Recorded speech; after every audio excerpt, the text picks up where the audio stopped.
자, 이제 위증교사 재판 아직 1심, 2심 첫 기일도 안 잡히긴 했어요. 근데 사실 위증교사 재판이야말로 법조계에서 압도적으로 유죄를 예상했었고 그래서 이재명 대표의 정치 생명은 사실은 위증교사 때문에 끝날 거라는 전망이 있었는데 이게 1심에서 뜻밖의 무죄가 나왔잖아요. 일단 2심 어떻게 예상하세요? 저는 이 1심의 결론과 논리가 예.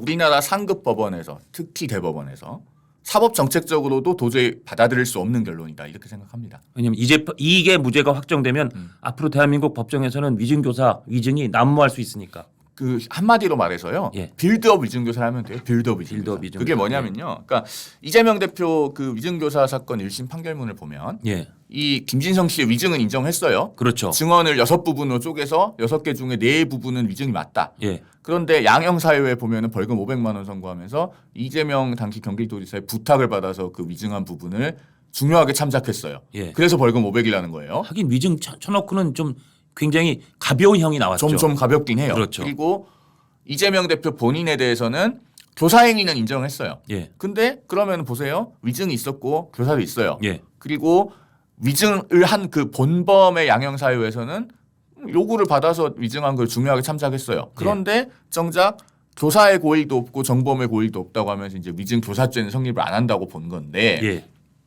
거기에서 이제 1심 판결문 뒷부분에 나오는 중요한 근거들이 뭐라고 1심 재판부는 이야기를 하냐면은 이재명 대표가 그렇게 2018년 12월 22일, 24일 이때 전화 통화를 해서 증언을 부탁을 할 때는 김진성 씨가 최종적으로 뭐 무슨 증언을 할지 그다음에 뭐 나가서 증언할지 안 할지도 확정이 안 됐다는 거예요. 예. 근데 이제 그 뒤에 실제로 전개된 것들은 뭐냐면은 이 김모 씨가 예. 이재명 대표의 변호인을 만나서 진술서 초안을 작성을 하고 예. 그 진술서는 또 이재명 대표의 비서실장한테 갔다 오잖아요. 예. 그렇게 해서 진술서 수정도 하고 그러니까요. 그다음에 증인으로 변호인이 신청을 해서 원래 이제 나가기로 된 공판기일이 2019년 1월에 있었는데 그때 한 번 안 나갑니다. 예. 고민을 하다가 예. 안 나갔다가 2월 14일에 다시 나가서 증언을 하죠. 안 나갔을 때 그 주고받은 카톡인가 문자를 보면 정말 나가기 싫어하는 게 역력히 느껴져요. 그렇죠. 가서 그런 거짓말하는 게 부담스러워한다는 게 역력히 느껴져요. 하여튼 그랬는데 예. 그래서 이제 그런 사정들을 들어서 뭐 교사의 고의, 정범의 고의를 부정했어요. 자, 그런데 그러면요. 이걸 봐야 돼요. 원래 김진성 씨는 처음에 이재명 대표 통화하기 전에 이 사건에 나가서 증언할 의사가 없었어요. 그렇죠. 그게 저기 백현동 로비스트 김인섭 씨를 통해서 원래 증언 의사가 타진이 됐었던 거잖아요. 그렇죠. 그랬는데 안 나가겠다고 하니까 이재명 대표가 전화를 직접 하기에까지 이른 전화했죠. 겁니다. 그래서 사실은 김진성 씨의 증언 의사는 그 통화를 통해서 형성이 됐다고 봐야 돼요. 그렇죠. 그다음에 김진성 씨는 원래 성남시장 고 김병양 시장의 수행비서였잖아요. 그렇죠. 그 수행비서가 KBS와 무슨 뭐 이재명 당시 변호사를 주범으로 몰기로 하는 협의가 있었는지 그런 구체적인 내용들을 알 수 있는 위치에 있지 않아요. 예. 그러면은 이재명 대표가 그런 이야기를 들었다고 해주면 되지 뭐라고 하는 거 있잖아요. 유명한 구절이 되죠. 이것은 김진성 씨가 법정에 나가서 말할 수 있는 최대치를 요구한 거예요. 예. 이거야말로 그 할 수 있는 어떤 위증의 범위의 최대한을 요구한 거거든요. 자, 그런데 뒷단에 있었던 사정들을 들어서 교사의 고의, 정범의 고의 다 부정이 됐습니다. 그 기간이 한 이제 12월 20일, 2018년 12월 20일, 24일에 예. 통화를 하고 나서 한 7주 정도 돼요. 예. 실제 증언하러 나가기까지. 자, 이게 만약에 고등법원에서도 그대로 무죄가 나오고 대법원에서도 확정이 되면 예. 우리나라에서는 앞으로 빌드업 위증교사가 만연하게 돼요. 즉, 이 판결문 그대로 따라서 형사사건의 피고인이든 뭐 민사사건의 당사자든 예. 내가 위증을 부탁하고 싶은 사람하고 먼저 접촉을 합니다. 심지어 그 위증을 부탁받는 사람이 나의 업무 때문에 상당히 나의 갑과 을병에 위치해 있는 그런 사람이에요. 그렇죠. 심지어. 그렇죠. 예. 예. 그 미리 다 접촉을 해서 이제 환경을 만들어 놓고 예. 그다음에 본인의 변호인한테 토스를 해요. 그렇죠. 그다음에 이제 변호인이 루틴한 어떤 그 통상적인 증인 신청을 하고 증인으로 불러내기까지의 과정을 거쳐요. 예. 그렇게 해서 빌드업을 거쳐서 하면 누구도 위증교사로 처벌을 못한다는 선례가 남아요. 그러니까요. 그러면 법정에서 정말 앞으로 그 법관들을 농락하는 위증과 위증교사가 막 난무해도 아니 이렇게 부탁할 때 있는 그대로 얘기해 주면 돼. 들었다고 해주면 되지. 변론 요소 보내줄게. 그거 참고해요.까지 한 다음에 변호사 만나서 했고 나는 잘 몰랐어요. 그러면 그거 다 위증교사가 그렇죠. 아니라는 거 아니에요? 그래서 지금 상급 법원에서는 사법 정책적인 측면에서도 이 사건에 대한 고민이 굉장히 클 거라고 봐요. 예. 이 결론을 수긍하는 순간 앞으로 특히 형사 사건에 나오게 되는 증인들의 말은 다 믿을 수 없게 돼요. 그러네. 어떻게 믿고 하겠습니까? 그래도 선수하고 위증의 벌을 받기로 맹세하고 그 증언하는 증인의 진술이니까 우리가 믿는 건데 예. 뒷단에서 위증 교사가 안 보이는 곳에서 어떻게 있었는지 이제 어떻게 알아요? 다 그러네요. 처벌도 못 하는데 이제 그러네요. 이 판결문 보고 다 그대로 따라할 건데 그렇죠. 그래서 제가 빌드업 위증 교사라는 표현을 쓰는 거고 예. 이게 제가 이재명 대표 그 위증 교사 사건 1심 판결이 나온 11월 25일 당일 오후 3시부터 이 표현을 계속 쓰고 있습니다. 빌드업 위증 교사라고. 이게 이 판결문의 논리적 문제의 본질을 가장 잘 보여주는 표현이라고 저는 생각하거든요. 검찰이 항소이유서에서 이런 비유를 썼어요. 음주운전 했는데 음주와 운전으로 나눈 후 술을 마시는 거 그 죄가 아니지. 운전하는 거 죄가 아니지. 그래서 음주운전은 양쪽 다 음주도 죄가 아니고 운전도 죄가 아니니 이게 통상적 업무로서 범죄가 아니라고 판단하는 것과 마찬가지다. 이 비유가 저는 이제 딱 들을 때 일단 신선하더라고요. 어떻게 보세요? 우리 국민들이 듣기에는 제가 말씀드리는 것보다 예. 훨씬 더 쉬운 논리죠. 예, 예. 음주와 운전을 분리했다. 예. 위증과 교사를 분리했다. 쉬운 논리인데 이제 사법 정책적인 측면에서 법원을 설득할 때는 제가 말씀드린 부분들이 오히려 조금 더 법관들한테 먹히지 않을까. 우리 검찰에는 좀 약간 죄송한 표현이지만 저는 예, 그런 예, 생각도 좀 해봐요. 그래서 이런 논리도 좀 병행을 해봤으면 어떨까 싶어요. 그러니까 정말 그 괄호 안에는 이거 계속 무죄하면 당신들 앞으로 재판할 수 있겠어? 법원 앞으로 저 형사 재판이고 민사 재판이고 제대로 하실 수 있겠어요? 잘 좀 생각해 보세요. 사실 괄호 안에 그런 내용이 네. 들어가는 거죠. 그런 고민이 저는 법원이 충분히 있을 거라고 봐요. 그래서 저는 이 사건이 인위적으로 재판이 중단되는 일이 있어서는 안 된다고 생각합니다. 인위적으로 재판이 중단된다는 것은 그러니까 만약에 이제 불소추 특권을 갖는 피고인이 되고 그렇죠. 그러면서 헌법 84조는 거기서 말하는 소추는 이미 진행 중인 재판에서의 그 재판 진행도 포함한다. 공소유지까지 포함하는 거다. 이렇게 아. 주장을 하면서 인위적으로 중단되는 일이 절대로 있어서는 안 된다. 이거야말로 오히려 사법 정책적으로 예. 어디까지가 허용되는 당사자와 증인 간의 접촉인가에 예. 대해서 분명한 선례가 남아야 돼요. 그래야지 법을 위반하지 않고 또 방어권을 행사를 하고 예. 또 법을 위반한 위증 교사에 대해서는 단호하게 단죄를 하고 이게 기준이 명확하게 서지 않겠습니까?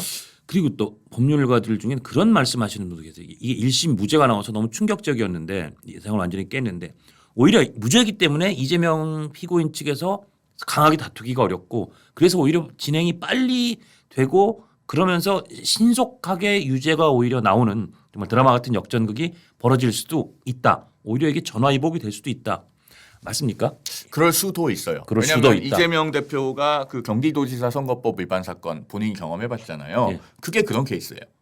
1심에서 통무죄가 나왔거든요. 저 1심 통무죄였어요. 그 그렇죠. 2심에서 300만 원 됐었어요. 네 가지 카테고리가 있었는데 그 1심이 다 무죄가 나왔어요. 사실은 우리 언론의 예상을 좀 깬 거였습니다. 예, 예. 왜냐하면 그 당시에 그 친형 강제 입원 부분은 상당히 의심의 여지가 많았거든요. 그러니까요. 예, 방송에서 뭐 예. 다 뭐 이 영상이 다 남아 있는데. 그랬는데 그 1심 무죄가 나왔습니다. 그랬다가 2심에 가서 이제 벌금 300만 원으로 바뀌잖아요. 예, 예. 그때 사실은 그렇게 진행이 됐어요. 말씀하신 것처럼. 그런 성격이 좀 강해요. 예. 1심 무죄가 나오니까 피고인 측이 막 뭐 강하게 다투기 어려운 상황에서 하다가 2심에서는 판사가 보기에 이거는 친형 강제로 저 정신병 허위사실 공표가 맞는데 거짓말이네. 허위사실 공표가 맞는데라고 본 거예요. 그때도 직권남용 부분은 2심에서도 무죄였잖아요. 근데 그렇죠. 허위사실 공표는 허위사실이라고 본 거잖아요. 그렇죠. 그때. 예. 또 세 개 중에서도 그 친형 강제 입원을 거짓말한 부분만 이제 인정이 됐죠. 그렇죠. 그리고 이제 문제 그 뭐저 검사 사칭이나 대장동 공익완수는 억울한 누명 이런 거는 검사 뭐 사칭은 그 당시에 뭐 이렇게 누명을 썼다라고 하는 건 그래도 의견이라고 판단했던 거고. 예. 사실 뭐 사실이냐 허위 사실이냐의 영역이 아니고. 그렇죠. 예, 그렇게 봤던 거죠. 그렇다면 그러니까 지금 근데 이거는 어느 정도 아직 1심 기일도 안 잡혔다는 건 이게 위증 교사가 11월 25일 날 나왔었잖아요. 네. 물론 이거는 633원 직권은 상관없으니까 좀 뭐 길게 끌릴 수도 있긴 하지만 통상 이 정도면 재판 빨리 해야 되는 거 아니에요? 국민적 관심이 이렇게 높은 재판인데. 빨리 해야죠. 빨리 해야 되는데 그나마 이제 상대적으로 우리가 위안거리가 되는 것이 예. 1심 선고가 열흘밖에 차이가 안 났었잖아요. 그런데 그렇죠. 어쨌든 선거법 사건은 기일도 지정이 돼 있고 재판부가 뭔가 성명준비 명령도 보내고 무슨 예. 내용인지 우리가 확인을 해봐야겠지만 예. 그런 것들을 보면은 그래도 지금 서울고등법원 형사 6부는 절차를 조속하게 진행할 의지는 있어 보인다. 일단 현재까지 보이기로는. 일단 현재까지 더 정확한 것은 이제 우리 언론에서 1월 23일에 공판정에 들어가 보면 예. 가장 정확하게 확인이 되시겠지만 예. 그런 점이 조금은 위안이 됩니다.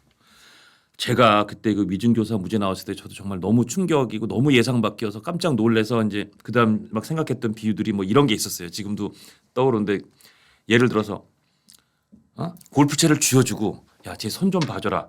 그랬는데 나중에 피투성이가 될 정도로 팬 다음에 왜 피투성이가 될 정도로 패? 나는 그 뜻이 아니었지. 그냥 손 좀 봐주라는 거였지. 이거에 대해서 폭행을 이 사람이 시킨 거, 교사한 거는 그 부분은 무죄다. 이 사람이 때린 거는 잘못했지만 이 사람이 골프채를 쥐어지면서 손 좀 봐줘라는 말을 잘못 곡해했네. 이 사람이 잘못했네. 너는 벌금 500만 원. 시킨 사람은 무죄. 이거하고 저는 구도가 상당히 좀 비슷하다고 생각을 하면서 그때 얘기를 했었어요. 그렇게 뭐 혼내줘라 이렇게 해가지고 뭐 폭행 상해하면은 예. 교사범 인정되죠 통상적으로. 그렇죠. 그리고 더군다나 골프채까지 쥐어준 건 변론 요소까지 쥐어줬잖아요. 우리 대법원 판례 중에요 예. 더한 판례도 있어요. 어떤 판례? 이거 우리 저기 TV 조선 방송에서는 예. 저기 심의에 문제될 수 있다고 못하게 하던데 유튜브니까 제가 하시죠. 편하게 말씀드릴게요. 예, 근데 별로 무슨 19금이나 그런 것도 아니에요. 예. 뭐냐면 그 낙태죄가 헌법보다 필요 없어지기 전에 예. 그 낙태죄가 존재하던 시절의 대법원 판례예요. 예. 사건 번호가 2012로 시작하니까 대법원에 2012년에 올라간 사건이거든요. 예. 그렇게 오래된 사건도 아닙니다. 예.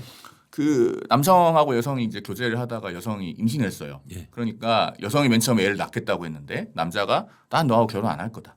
그리고 네가 애를 낳더라도 나는 친권도 행사 안 할 거다. 그러면서 뭐 낙태를 하라고 종용을 하면서 병원을 알아봐줘요. 예. 그랬는데 여성이 그 말을 듣고 곧바로 낙태를 한 게 아니고 예. 약간의 시간차를 두고 예. 그다음에 본인이 병원을 알아봐서 본인이 알아서 가서 낙태를 했어요. 예. 그랬는데 이게 밝혀져서 예. 그 남성은 낙태 교사죄로 기소가 된 사건입니다. 그랬는데 지금 딱 들으시면은 이제 피고인 쪽에서 할 수 있는 항변이 그런 게 있잖아요. 내가 저기 나는 결혼도 안 할 거고 애를 키우지도 않겠다고 그렇게 했지만 병원을 내가 알아봐 준 데 간 것도 아니고 본인이 알아서 했다. 예. 그럼 어떻게 내가 교사해서 그렇게 된 거냐. 내가 교사해서 그렇게 된 건 아니지 않느냐. 그렇게 주장하면서 이른바 인과관계의 단절을 주장했어요. 예. 교사 행위와 실제 실행 행위 간의 인과관계가 끊겼다. 예. 그래서 나를 교사범을 처벌할 수 없다. 예. 대법원의 결론은 이런 경우에도 낙태교사죄로 처벌이 된다는 거였습니다. 자 그러면은 이런 경우에도 심지어 그 교사범이 되는데 예. 이재명 대표 위증교사 사건이 그게 교사범으로 처벌이 안 된다고요? 저는 좀 납득하기가 어려워요. 물론 그 재판부의 법원의 결정이니까 존중은 합니다만은 사법 정책적인 차원에서라도 저는 상급심에서 다른 고민을 분명히 할 거라고 봅니다. 제가 이 위중교사 1심 판결문도 구해서 정말 색깔 그어가면서 열심히 읽었는데 저는 단언컨대 제가 이게 문서로 책이든 뭐든 활자로 찍힌 거를 읽어본 그 글 중에 전 이게 제일 괴방 같았어요.